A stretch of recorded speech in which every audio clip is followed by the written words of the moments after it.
Atenção! Começa agora uma teleaula de Ciências do Ensino Fundamental. Você vai assistir a teleaula de número 57. Bons estudos!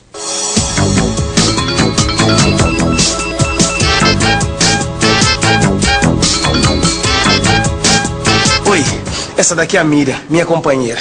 Ela é uma médica muito competente e ela está aqui comigo hoje porque a gente vai até a lanchonete do Alberto para comemorar um acontecimento muito importante para nós. Nós acabamos de descobrir que a Miriam está grávida. Apesar de estar bem no comecinho, a minha gravidez vai ajudar a gente a aprender um monte de coisas novas na teleaula de hoje. Você vai ver o que acontece com o corpo dos meninos e das meninas na adolescência e vai conhecer o aparelho genital feminino. Bom, mas agora com licença que a gente vai comemorar a gravidez da Miriam. Vamos lá. Roberto! Opa, olha! Vem cá. Oi, Miriam. E aí? Vai o de sempre? Não. Hoje é um dia muito especial. Eu quero uma champanhe e das boas. Opa, estamos bem, né? Estamos comemorando o quê? Saiu o aumento? Não, pelo contrário. A partir de agora nós vamos começar a gastar mais dinheiro. Que é isso, Miriam? O Lineu tá louco. Estão comemorando que vão ter mais gasto. Não, Maria, dá só uma olhada aqui, ó. Deu positivo para gonadotrofina coriônica. Como é que é? Gonadotrofina coriônica? Nossa, deixa eu ver se aqui tem no meu livro. Pode deixar que eu explico pra você. Esse exame tá indicando que eu vou ser mãe. Legal, nossa, eu sempre quis saber tudo sobre gravidez. A gravidez é o auge de um processo de maturidade sexual de homens e mulheres. Desde a infância, os corpos dos meninos e das meninas passam por mudanças que se aceleram na adolescência, a partir dos 10, 12 anos. É um período de muitas e rápidas modificações. E é nessa época que os órgãos sexuais começam a se preparar para a maturidade reprodutiva. Isso é, eles ficam prontos para a reprodução humana, para gerar uma nova vida. Por essa razão, os órgãos sexuais são chamados de genitais. Genital quer dizer capaz de gerar. Tá vendo? Nessa fase da adolescência acontecem muitas mudanças no corpo dos meninos e das meninas. Sabe, Miriam, eu sempre tive muita curiosidade para saber por que acontece tantas mudanças na adolescência. De repente, os seios das meninas crescem, os pelos aparecem, o quadril da menina cresce, o ombro do menino se desenvolve. Essas mudanças ocorrem por causa do aumento da produção de hormônios no nosso corpo, que são substâncias que agem sobre várias partes do nosso corpo. Os hormônios gonadotróficos, por exemplo, agem sobre os órgãos sexuais, que se chamam gônadas. Isso aí tem alguma coisa a ver com aquele exame, gonadotrofina coriônica? Isso mesmo. Certo. E os seios, hein? Eles também se desenvolvem por causa desse hormônio? Oi, eu acabei de receber esse livro aqui, olha, é demais. Falar tudo sobre a sexualidade das mulheres. Agora mesmo eu estou lendo sobre os seios, o crescimento, a estrutura. O crescimento do seio ocorre devido ao acúmulo de gordura e o desenvolvimento das pequenas glândulas que podem vir a fabricar leite se receberem o estímulo adequado. O mamilo, que a gente está vendo em destaque, é a parte mais sensível dos seios. Se for tocado ou se tiver algum estímulo térmico, como o frio, ele fica ereto. E isso ocorre devido à ação de pequenos músculos. E esses são os ligamentos suspensórios que sustentam os seios. Quer dizer que é por causa dos ligamentos suspensórios que os seios com a idade começam a cair? Isso mesmo. Com o tempo eles vão perdendo a elasticidade, deixando de sustentar os seios do mesmo jeito que na juventude. Você me diz uma coisa, é verdade que as mulheres que têm seios pequenos têm menos capacidade para amamentar? Não, uma coisa não tem nada a ver com a outra. Não? Maria, aproveitando para fazer consulta de graça. Imagine. As perguntas que a Maria está me fazendo são dúvidas que muitas mulheres têm. Viu só? Deixa ele, viu, Miriam? Na verdade, ele está super curioso para ouvir as suas explicações, para saber o que acontece com o nosso corpo. E você? Também tem curiosidade de saber o que acontece com o seu corpo? Alguma vez teve curiosidade de observar os seus órgãos genitais? Pois saiba que as variações que existem entre os órgãos genitais das pessoas são normais. Aliás, são tão normais quanto as diferenças que existem nos rostos de dois irmãos. Vamos conhecê-los melhor. Vamos começar pelo Monte do Pubis. É uma saliência formada principalmente por tecido gorduroso que ajuda a proteger os ossos dessa região, o pubis, denominados pubianos. Observando mais um pouco, a gente encontra os lábios externos, que têm a função de proteger os órgãos sexuais externos. Em volta deles, crescem os pelos pubianos. Se a gente separar os grandes lábios, a gente vai ver outro par de lábios, conhecidos como lábios internos. Eles são bastante sensíveis e podem inchar quando a mulher está sexualmente excitada. Lábios externos, lábios internos... Tá, eu estava nesse pedaço aqui, ó. Começando a ler sobre o clitóris. Próximo da junção frontal dos pequenos lábios está localizado um pequeno órgão que tem o tamanho de uma ervilha. Normalmente ele é coberto por uma pequena dobra de pele e é difícil de vê-lo. Durante a excitação sexual, ele ganha sangue e fica avermelhado, aumenta de tamanho e provoca a sensação de prazer.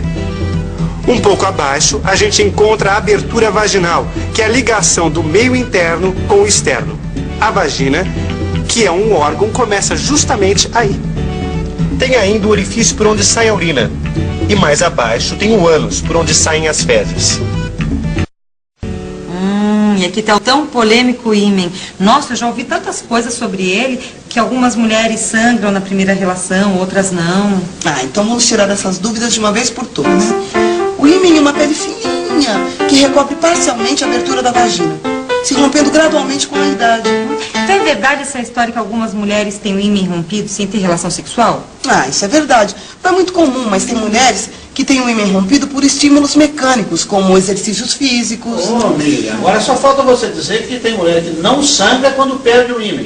Tá interessado, hein? Não, é só curiosidade. É que eu nunca acreditei nessa história de que não sangra. Não, Alberto, mas olha, você nunca acreditou, mas pode acontecer sim, é verdade. E é mesmo, tem mulher que não tem sangramento quando perde o ímen. E mais, o ímen rompido não significa necessariamente que a mulher tenha mantido relação sexual. É, e por outro lado, tem mulher que tem um ímen tão elástico, mas tão elástico, que mesmo após várias relações sexuais, o ímen não se rompe. O ímen, assim como todos os órgãos que a gente viu até agora, fazem parte dos órgãos sexuais femininos externos. Agora vamos dar uma olhadinha nos órgãos sexuais internos de uma mulher.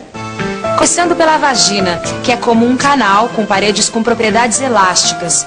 Durante o parto, ela se dilata para a passagem do bebê. E é também na vagina que os espermatozoides são lançados durante uma relação sexual.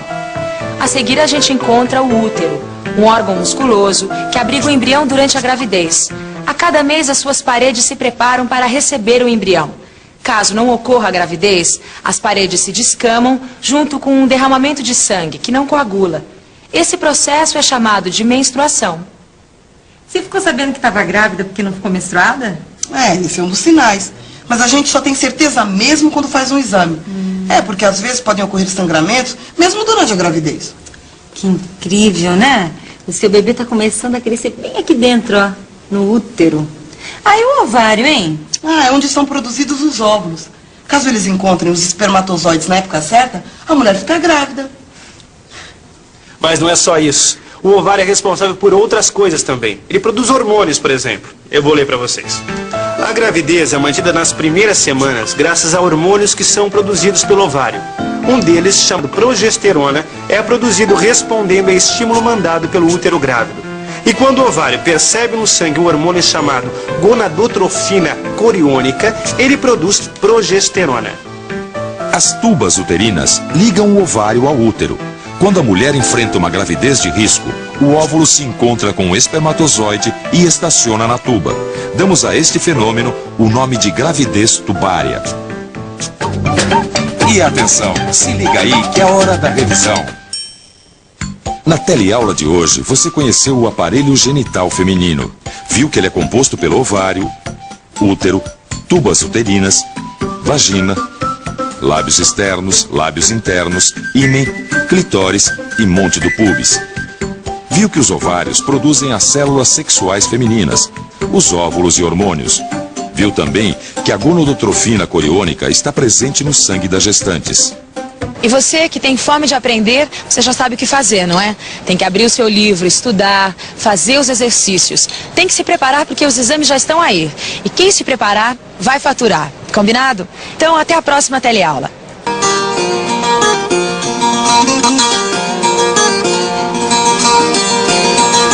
Olá, nós chegamos ao final da nossa teleaula. Mas nós queremos falar de mais um assunto que afeta todos nós, a água. De maneira geral, estamos acostumados a abrir uma torneira sempre que precisamos de água. E essa facilidade nos faz esquecer que a água pode acabar um dia. E para evitar isso, existem algumas medidas que todos nós podemos tomar. Por dia, cada pessoa precisa de 80 litros de água para matar a sede, realizar higiene pessoal, cozinhar, lavar roupa, etc. Mas nem todo mundo gasta só isso de água por dia. Muitas vezes as pessoas adotam um comportamento em relação ao uso da água como se ela fosse um recurso inesgotável. Por isso é importante que cada pessoa saiba qual é o seu consumo diário de água e mude os seus hábitos, caso esteja gastando muito. Por exemplo, quando usamos a água potável em nossa higiene pessoal, em um banho, temos que ficar atentos para não se esquecer do tempo e ficar mais do que o necessário com o chuveiro aberto, desperdiçando água. E medir o consumo é bem simples de fazer. Basta pegar uma conta de água, levar em conta quantas pessoas moram na casa e fazer o cálculo de quanto cada pessoa gasta por dia. Sem esquecer que cada metro cúbico equivale a 1000 litros. É importante que todos se deem conta de como o desperdício de água que ocorre hoje pode afetar o nosso futuro. Economizar água não é apenas uma maneira de gastar menos com a conta de água, mas é também uma forma de ajudar a diminuir os problemas decorrentes da crescente escassez de água. A água é um problema de todos nós. Vamos fazer a nossa parte.